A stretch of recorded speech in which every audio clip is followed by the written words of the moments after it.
The crystalline throne room of Zarthenia fell silent as Queen Melissa raised her four-fingered hand, her violet skin shimmering under the plasma lights. Her compound eyes, capable of seeing 17 different spectrums, focused on the human standing in the center of the arena. Her husband, William. "This is madness," hissed General Vortak, his mandibles clicking in disapproval. "The human cannot possibly defeat Crathnor. The champion has never lost in 200 cycles." Melissa's translator implant converted her thoughts into the guttural Zarthenian language. "William requested this trial. As queen, I cannot deny him the right to prove himself."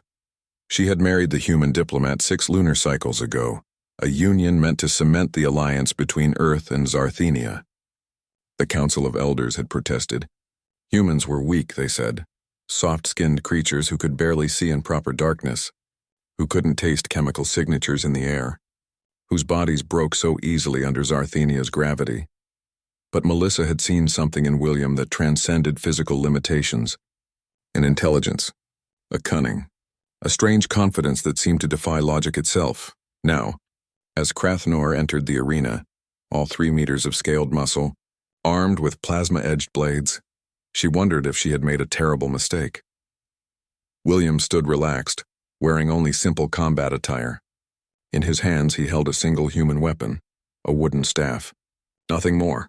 "Human." Crathnor's voice boomed through the chamber. "You insult me with that primitive stick. The queen may favor you, but you are unworthy of her throne." William smiled. "I'll make you a deal, Crathnor. I'll even wear a blindfold." The arena erupted in shocked chittering. Melissa's hearts, all 3 of them, constricted. "William, no." But he was already tying a black cloth around his eyes. "If I win blindfolded, you accept me as your king. All of you." Crathnor's laugh was like grinding stones. "Accepted. When I win, the human leaves Zarthenia forever." The gong sounded. Crathnor moved with predatory speed, his blades singing through the air. The crowd gasped. But William wasn't there. He had shifted just slightly, and the champion's strike passed through empty space. "Impossible," General Vortak whispered. "He cannot see." William tilted his head as if listening. Crathnor attacked again, a devastating overhead strike. William's staff came up, deflecting the blow with minimal movement. The human pivoted and his staff cracked against Crathnor's knee joint. The champion stumbled but recovered, circling now with more caution.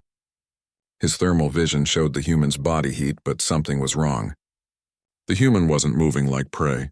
He moved like he could see everything. "How?"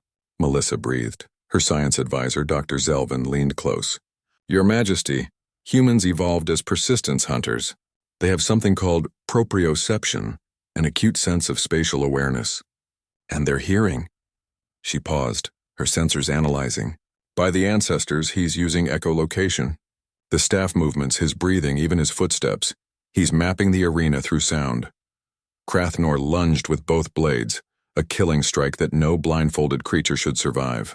William dropped low, swept the champion's legs, and in one fluid motion placed his staff against Crathnor's throat.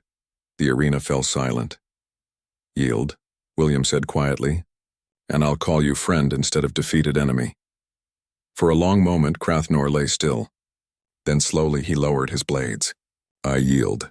You fight with honor, human. You fight like Zarthenian." The crowd erupted, not in anger but in thunderous approval.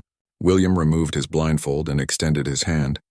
Crathnor took it, and William pulled the massive warrior to his feet. Melissa descended from her throne, her mind reeling. She had seen William's intelligence during negotiations, his empathy in understanding her people's culture, his patience in learning their ways.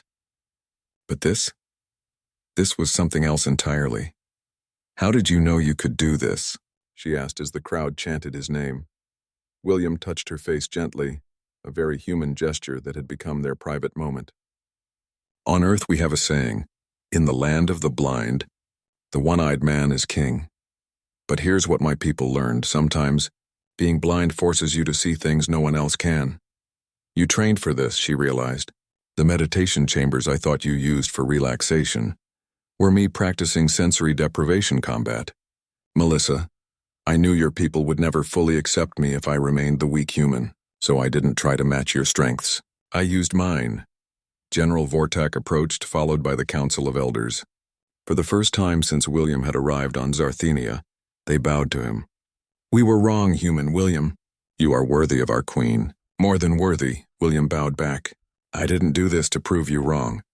I did it to show you that being different doesn't mean being lesser. Humans can't see 17 spectrums or taste danger in the air. But we adapted to survive on a death world where everything tried to kill us. We learned to turn our limitations into advantages. Crathnor stepped forward, placing a massive hand on William's shoulder. Teach me this human combat. I wish to learn. I'd be honored, William replied, but only if you teach me Zarthenian blade work. Fair trade? The champion's mandibles clicked, and what Melissa had learned was a smile. That night, in their private chambers, Melissa held William close, her skin shifting through colors that expressed emotions her translator couldn't capture. You continue to surprise me. Good, William said, kissing her forehead. I plan to keep doing that for the rest of our lives. That's very human of me, you know. We're stubborn like that.